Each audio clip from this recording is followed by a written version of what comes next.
India and Pakistan seldom share in the joy of anything. That is the nature of things. But today, because of nature, both countries are bracing for something fairly joyous. Cyclone Biparjoy. As we speak, Cyclone Biparjoy, an extremely severe cyclonic storm, is hurtling across the Arabian Sea and is headed towards Gujarat and Sindh. When it makes landfall on the 15th of June, that is 72 hours from now, it will be somewhere between Kutch and Karachi, Jakhau Beach in all likelihood. Both sides of the border are on high alert. In India, Kutch and Saurashtra will face the full impact of the cyclone with heavy rainfall and extremely high wind speeds that could go up to 150 kilometers per hour. Needless to say, the seas are already turbulent, and two of India's biggest ports, the Kandla and the Mundra ports, have both suspended operations. It is important to note that Biparjoy's path is a highly decorated one. It will not only pass through two of India's biggest ports, Kandla and Mundra, as both of them are located in the Gulf of Kutch, it will also pass through the world's biggest oil refinery that is located in Jamnagar, which is in Saurashtra. This refinery, as you know, is owned by Reliance. All fishing operations in coastal areas of Gujarat and across the border in Sindh have been suspended. Sindh, just by the way, is the second most populated district in Pakistan. Disaster management teams on both sides have been deployed and evacuations from sensitive areas are currently underway. When Biparjoy does make landfall on Thursday afternoon, its intensity is expected to reduce slightly from extremely severe to very severe. That's a silver lining there. The Prime Minister, before heading to the US, has shared a high-level meeting with Home Minister Amit Shah today. India's disaster response, ladies and gentlemen, has improved by leaps and bounds in the last 15 years. But one is reminded of the super cyclone that had hit Gujarat in 1998. The scale of destruction was devastating. It had rained death, with the number of fatalities being pegged anywhere between 1,000 to 4,000. There was no one concrete figure. One can only hope that our preparedness will save the day for us this time, as it has done in the last 10 years or so. My first guest this evening, and I'm welcoming him to the show for the first time, is Mrutyunjay Mohapatra. He is the DG of the Indian Met Department, the IMD. Sir, Mr. Mohapatra, first of all, thank you very much for joining us here on Mirror Now. Namaskar to you. Can I ask you, as we speak, where is this cyclone currently located? Currently, the extremely severe cyclone storm Biparjoy is located over East Central Arabian Sea, and it is about 300 kilometers southwest of Porbandar. It is moving northwards with a speed of about 5 kilometers per hour. It will continue to move northward till morning of 14th. Thereafter, it will change its track and will move northeastwards. It is expected to hit Saurashtra and Kutch and adjoining Pakistan coast between Morbi and Karachi, close to Jakhau port, in the afternoon or evening of 15th June as a very severe cyclone storm. When it will reach near the coast, the wind speed will be about 125 to 135 kilometers per hour. And in gustiness, it can go up to 150 kilometers per hour. And this wind speed is categorized as a very severe cyclonic storm. Okay. Mr. Mohapatra, can I ask you, right now, it's an extremely severe cyclonic storm. By the time it makes landfall on Thursday between afternoon and evening, the intensity will reduce a little, isn't it? Why is that? Now the intensity is about 160 to 170 kilometers per hour, and it will reduce to 125 kilometers to 135 kilometers per hour when it reaches near the coast. There are two basic reasons for slight weakening of the system when it will reach near the coast. One is that it will pass through a high vertical wind shear I'll just explain with vertical winds here is the difference of the wind in the lower part of the troposphere and the upper part of the troposphere at a height of say roughly 1.5 kilometer and 12 kilometers. So if this wind shear becomes high, more than say 20 nautical miles per hour, then it becomes unfavorable for maintaining the intensity of the system. Now the system will pass through this type of unfavorable vertical wind shear. The second point is that when it reaches towards the coast, it will have the incursion of the dry air from Pakistan and northern parts of India, which will not favor to maintain the intensity.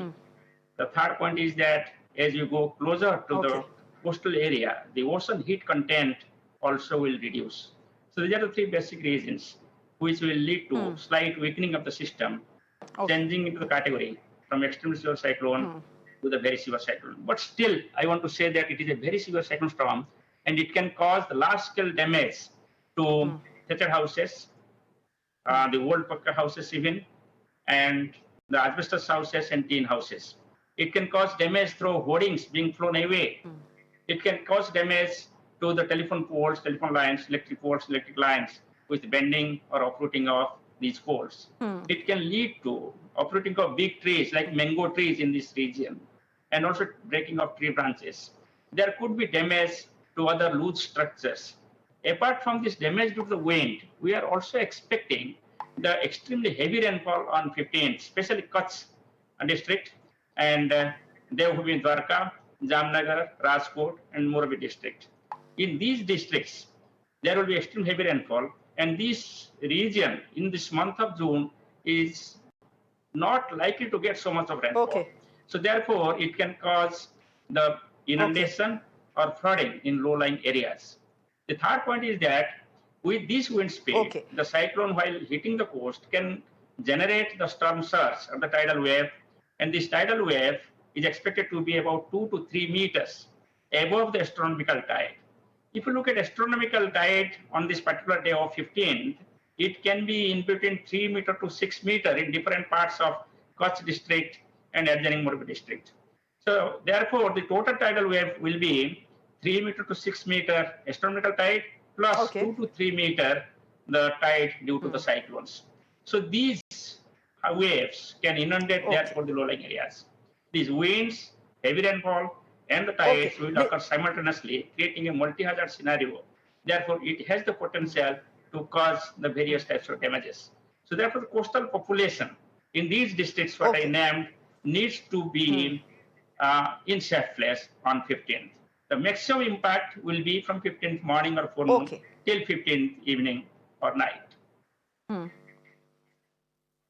Okay, so you're telling us very importantly that the maximum impact of Biparjoy will be from 15th afternoon till say about 16th morning. Is that correct? I'm telling you about 15th forenoon. 15th forenoon till 15th night. Okay, 15th forenoon. Till 16th night. 15th forenoon to 16th night is when there will be maximum impact. 15th 1-5. Okay, till 15th night. Okay, and then 16th. Okay, and so 16 things will be better, but 15th forenoon to 15th night is when the maximum impact of Biparjoy will be felt. Can I ask you, Mr. Mohapatra, as we wrap this chat, very quickly, there is a red alert for Gujarat, all districts of Gujarat on the 15th.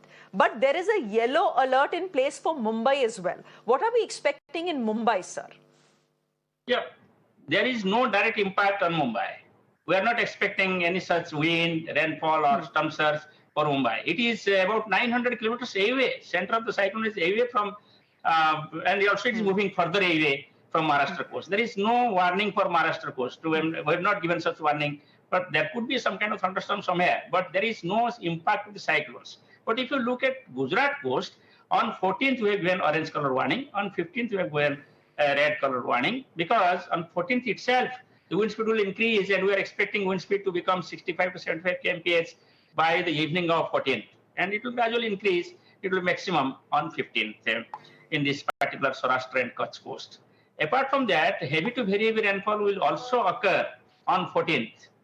And the continuous rainfall will be there from 14th and 15th over Saurashtra and Kutch and northern parts of Gujarat. On 16th, the rainfall belt will shift towards the north. North Gujarat district, like say Banaskantha and adjoining districts, will also can expect heavy to very heavy rainfall, along with the South Rajasthan districts. So therefore, maximum impact will be on 15th, but impact will start from 14th. It can continue till 16th. Okay. Okay, Mr. Mohapatra, thank you very much. And thank you very much for putting the facts as they are right now. You're telling us that Cyclone Biparjoy is 300 kilometers away from Porbandar as we speak. There will be a slight dip in its intensity when it makes landfall on June 15th, somewhere between afternoon and evening on the Kutch coast. But that drop is only very slight because Cyclone Biparjoy is still going to be a very severe cyclonic storm, capable of causing much damage. And you're telling us that we will start seeing the effects of the cyclone on 14th evening, and the impact will be, of course, maximum on the 15th forenoon to night, and then there will be impact and heavy rainfall possibly in north of Gujarat on the 16th of June as well. Mr. Mohapatra, thank you very much for joining us and getting us all those details. Thank you very much. Let me go now straight across to our reporter, Shweta, who is joining us from Vashi this evening. Shweta, fact is that, look, monsoons are still 48 hours away from Mumbai. That's what the Met Department has said. But, you know, the Met Department chief today is also telling us, and you, of course, are, you know, at a beach. The Met Department is also telling us that the impact on Mumbai, as far as this particular cyclone is concerned, it'll be minimal, if at all.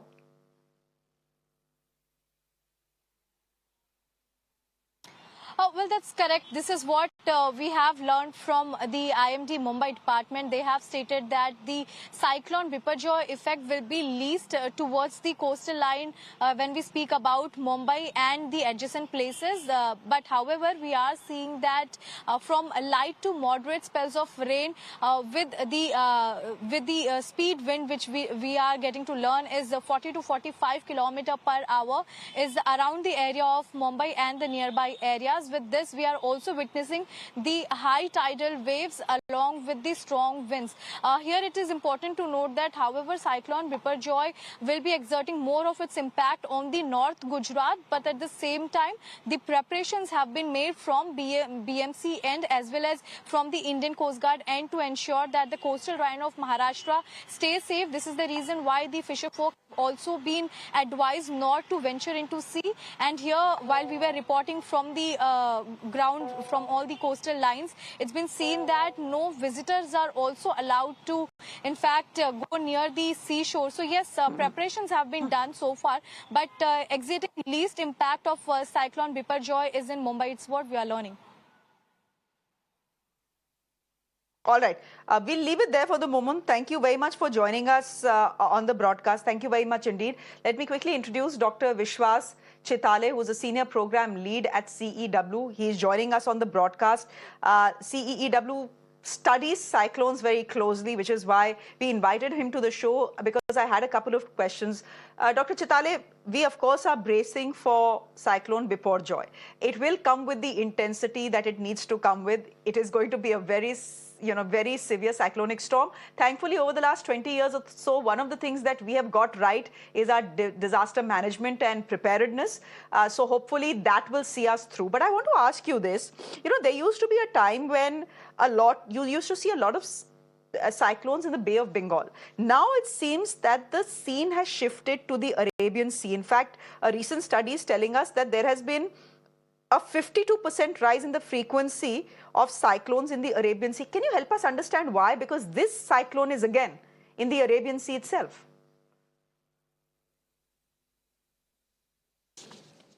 Yes, thank you, Shreya, for inviting me to talk on your show.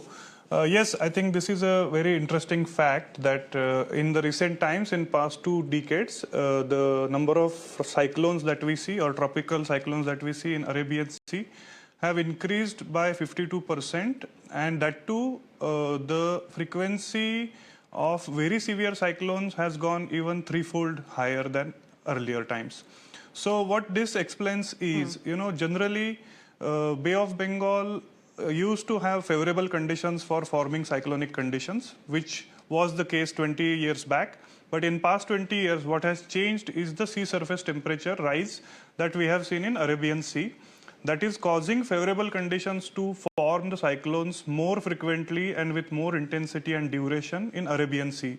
So that has directly contributed in forming the more cyclones in Arabian Sea.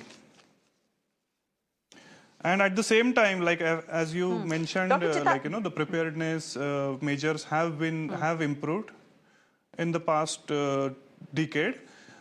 We have seen that Taukte cyclone hit us in May 2021, which was still a very severely impacting cyclone in the recent history in India, which still caused a damage of 15,000 15,000 crores.